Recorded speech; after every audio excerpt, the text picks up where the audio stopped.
And we're fortunate to have with us today 7 members or former members of gangs to talk to us and give us some information about the truth behind gang violence.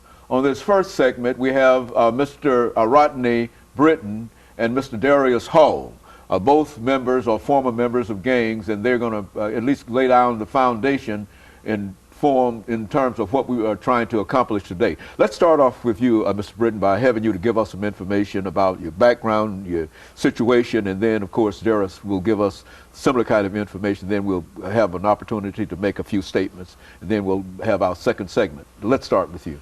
Well, first of all, thank you for having us again on your show. And I'm 22 and grew up in a single-parent home. And, you know, I had a great mama. She raised us right. Kept me in church and all that kind of stuff, but somewhere down the line I got caught up, got introduced to gang life. You know, I lived that life for some time, a long time, and somewhere down the line I was able to flip over and to start doing something positive and making money legit wise. And so with my organization, Gals to Start, what we do is we go after those youth who are at risk, or what the society say at risk, those who are active gang members, and try to show them another way how to be a gang member, but you don't have to be about violence or robbing or doing anything like that.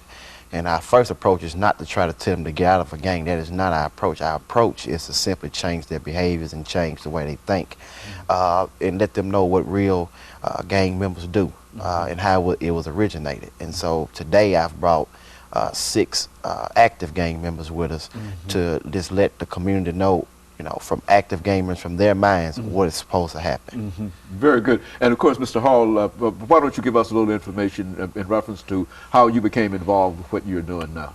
Well, as Mr. Britton stated earlier, I was raised in a single-parent home.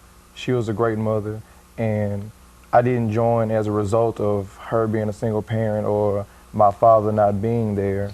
It was just that, like he said, I went down the wrong road and it was my choice. And I guess you could say it was like me becoming a product of my environment. And I mean, it was a choice I made, and it's not a choice I regret. And being that the topic is about the truth behind gang violence, I'm here to say that all people who are in gangs are not what the media portray us to be. Just like it's, what's the word, stereotyping. Just like, just because I'm black and with dreads, people might stereotype me to be something, but just because I'm in a gang doesn't mean that I'm the person running in your house or the person shooting you or anything like that, because all gangs are not the same. If anything, they're families and organizations that they're not putting us at risk, but saving us from certain things. Very good. And of course, I think that the persons that you have with you have, in a real sense, sort of at least indicated a change in terms of what they've been doing, at least this stereotypical kind of thing that gangs are involved in. Is that what we would say? Yes, sir, that's definitely what we would say. And these young men that are here with me came to my facility looking for help, looking for another way. They have the desire because they notice what's going on in the communities.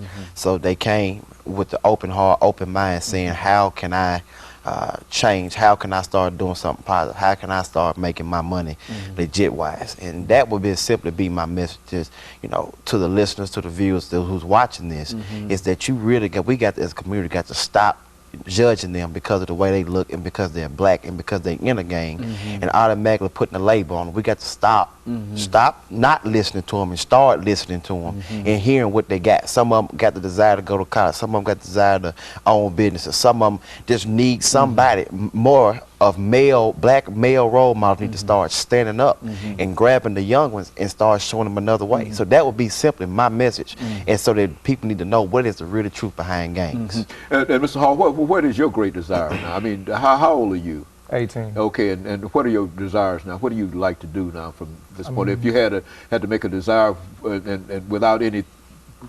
possibilities of any kind of obstacles or whatever, what would you like to do in life? I'd probably go into the medicine field.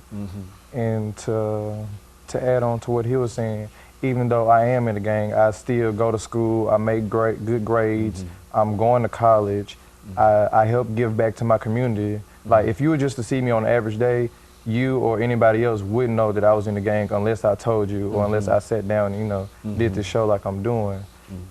I lost what I was going to say. Go ahead. And because so you do have aspirations toward a medical degree, and so you're working hard in class and trying to improve yourself already, even though you are, quote, as a member of the gang. Is that what you're saying? Yes, sir. Okay, and of course, let us take this first commercial break, after which we'll come back with two other members of gang.